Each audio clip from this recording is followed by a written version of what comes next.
Good afternoon, Factoryites. Here we are down at our local. We're here today with my new best mate, Bardy.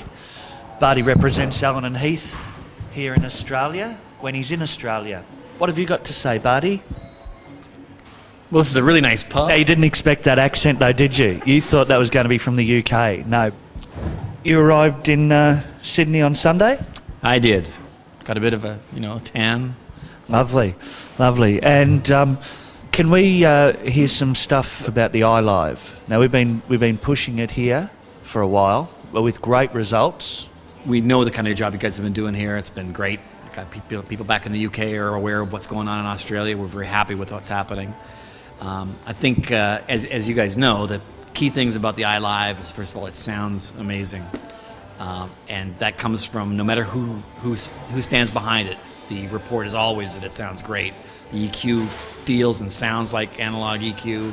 The compressors feel and sound like analog high-end compressors. And the effects, reverbs, delays are amazing. So it sounds great.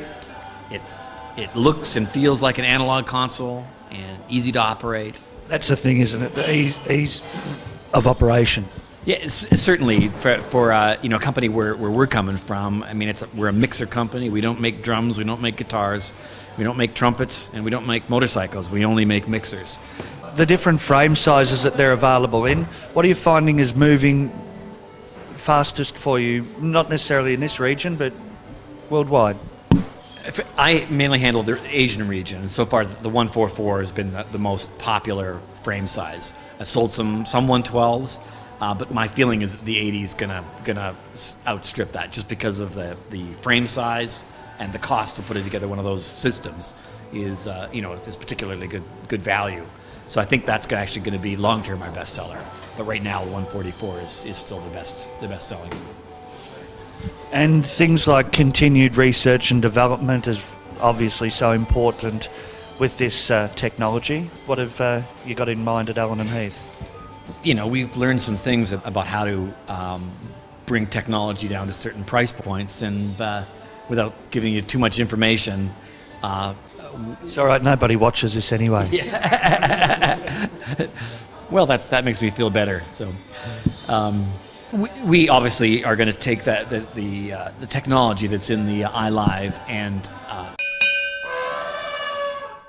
that's always been the plan. And probably different than many of our other competitors. Reading between the lines, possibly there might be something in that area shortly. I don't know how shortly, but eventually. Well, time, what is time? Yeah. Did you know we got some mail for Factory Sound TV? We got mail. We got mail. Postcard. Greetings from Glenelg. Wish you were here. Hi, I'll read it to you, shall I? Hi, Factory Sound TV. This is from Lionel. Lionel from Glenelg. Hi, Factory Sound TV. I've been watching your show and enjoy it very much. Guy with a lot of time on his hands, obviously. Just wanted some more info about the lead that bloke was talking about in episode 1. Up until the whale interrupted. Thanks, and keep up the good work, Lionel.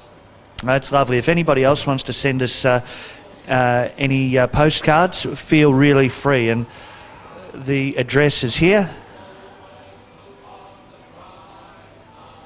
You got it? All right.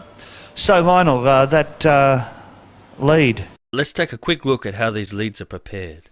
First, we select only the finest components, genuine Neutrik connectors from Liechtenstein and Japanese Kinnair cable. There's a very good chance if you're using one of our leads that it was made by Hayden, or maybe Melissa. She's been making our leads since the early 90s. Darren has made plenty in his time. Twig is also making plenty of leads for our stock. In more recent times, we've called on Pete, Ollie and Lee to help us keep churning out the leads.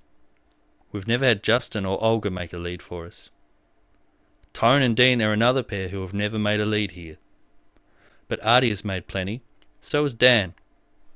Emil won't even turn the weller on, but he does make sure all the leads are labelled and ready to go. The very first lead technician at Factory Sound, Wazza. It's rare to catch him making leads now, He's too busy restoring his vintage BMXs to their former sparkling glory. Ah.